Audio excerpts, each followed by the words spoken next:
Alden Richards na pe-pressure sa kanyang upcoming movie na 5 Breakups and a Romance with Julia Montes. Isang naging panayam kay Alden na itanong sa kanya kung may nararamdaman ba itong pressure sa first movie nila ni Julia Montes. Ayon nga sa kanya, aminado siyang nape-pressure di umano ito sa kanyang bagong pelikula dahil nga naman matatanda ang hawak ng Hello Love Goodbye, ang record bilang highest grossing Filipino film of all time na kumita ng mahigit sa 880.6 million na kung saan pinagbibidahan niya ito kasama ang Asia superstar na si Catherine Bernardo.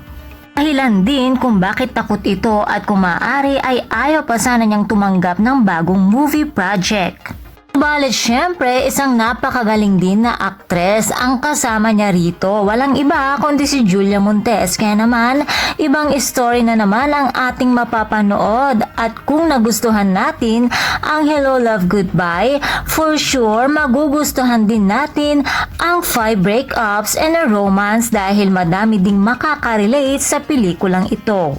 Lalong-lalo na at thriller pa lamang ay trending ito sa social media. Pinag-uusapan din ang pagiging halimaw pagdating sa aktingan ang ipinakita ni Alden at Julia rito. Viral din ang kanilang kissing scene kaya naman madami ang na-excite at nag-aabang sa pelikulang ito.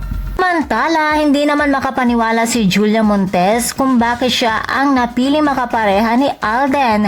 Why not naman Miss Julia, isa ka sa pinakamagaling at pinakamahusay na aktres. Kaya naman mga chikadoras, abangan din natin at suportahan ang bagong pelikula ni Alden at Julia na 5 Breakups and a Romance na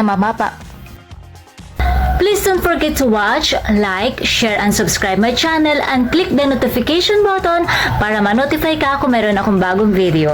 Thank you for watching!